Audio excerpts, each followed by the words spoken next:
Ukraine बनाम रूस, युद्ध का अंत कब होगा। नमस्कार दोस्तों, यूक्रेन और रूस के बीच युद्ध को 2 साल से ज्यादा हो चुके हैं। क्या आपको याद है 2 साल पहले क्या हो रहा था? दुनिया भर में कोरोना का कहर था और यहाँ एक ऐसा देश था जो अपनी ताकत के नशे में चूर दूसरे देश पर हमला कर बैठा। क्या यही इंसानियत है? ये युद्ध क्यों शुरू हुआ? क्या वजह थी जो लाखों लोगों को अपने घर बार छोड़ने पर मजबूर होना पड़ा?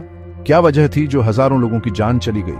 इसका असर क्या है? क्या सिर्फ यूक्रेन पर पड़ा है या पूरी दुनिया पर? और आगे क्या होगा? क्या यह युद्ध कभी खत्म होगा? आज हम इन सभी सवालों के जवाब ढूंढेंगे, तो बने रहिए हमारे साथ इस विस्फोटक सच्चाई से रूबरू होने के लिए। दोस्तों, इस युद्ध की जड़ों को समझने के लिए हमें थोड़ा पीछे जाना होगा।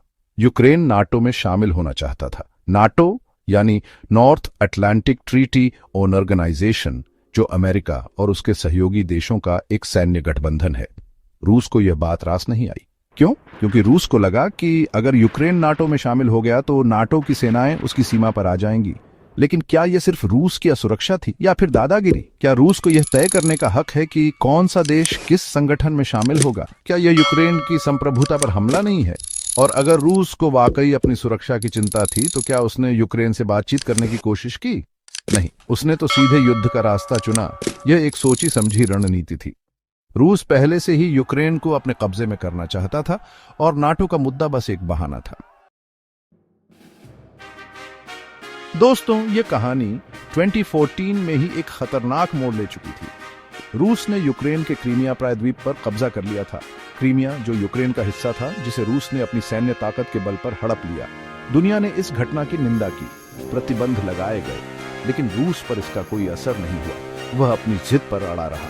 यह एक चेतावनी थी, पूरी दुनिया के लिए एक चेतावनी। रूस अपनी साम्राज्यवादी सोच के साथ फिर से उभर रहा था, लेकिन क्या दुनिया ने इस चेतावनी पर ध्यान दिया? नहीं। और इसका नतीजा यह हुआ कि रूस का हौसला और बढ़ गया। उसे यह एहसास हो गया कि वह कुछ भी कर सकता है और दुनिया सिर्फ देखती रहेगी। डोनेट्स्क और लुहांस्क, रूस का प्रॉक्सी वार या यूक्रेन का आंतरिक मामला। दोस्तों, क्रीमिया के बाद रूस का अगला निशाना बना पूर्वी यूक्रेन। डोनेट्स्क और लुहांस्क 2 ऐसे क्षेत्र जहां रूसी भाषी आबादी ज्यादा है। रूस ने इन इलाकों में अलगाववादियों का समर्थन किया, उन्हें हथियार दिए, उन्हें प्रशिक्षण दिया और फिर युद्ध शुरू हो गया। रूस ने इसे यूक्रेन का आंतरिक मामला बताया, कहा कि वह तो सिर्फ रूसी भाषियों की रक्षा कर रहा है, लेकिन यह सफेद झूठ था। यह रूस का प्रॉक्सी वार था।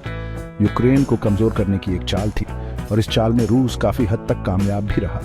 8 साल तक यह युद्ध चलता रहा। हजारों लोग मारे गए, लाखों लोग बेघर हो गए और दुनिया बस तमाशा देखती रही। 24 फरवरी 2022, यूक्रेन पर पूर्ण हमला। क्या यह तीसरे विश्व युद्ध की शुरुआत है? दोस्तों, 24 फरवरी 2022 ये वो तारीख है जिसे दुनिया कभी नहीं भूल सकती। इस दिन रूस ने यूक्रेन पर पूर्ण रूप से हमला कर दिया। हवाई हमले, मिसाइल हमले, टैंक और सैनिकों का जमावड़ा। यूक्रेन पर हर तरफ से हमला बोल दिया गया। क्या यह तीसरे विश्व युद्ध की शुरुआत है? यह सवाल सबके ज़हन में है, क्योंकि अगर यह युद्ध और फैला तो इसके परिणाम बहुत भयानक होंगे। पूरी दुनिया इस आग में झुलस जाएगी। लेकिन यहाँ एक सवाल और उठता है, क्या रूस को रोकने के लिए पर्याप्त कदम उठाए गए? क्या अंतर्राष्ट्रीय समुदाय अपनी जिम्मेदारी निभा रहा है? युद्ध का अंत कब, कैसे? दोस्तों, यह युद्ध कब खत्म होगा यह कहना मुश्किल है, लेकिन एक बात तय है, इस युद्ध का कोई भी विजेता नहीं होगा।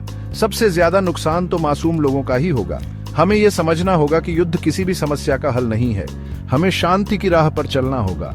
आपकी इस युद्ध को लेकर क्या राय है? क्या यह युद्ध जल्द खत्म होगा? हमें कमेंट में जरूर बताइए। और अगर आपको यह वीडियो पसंद आया हो तो इसे लाइक, शेयर और सब्सक्राइब जरूर करें। धन्यवाद।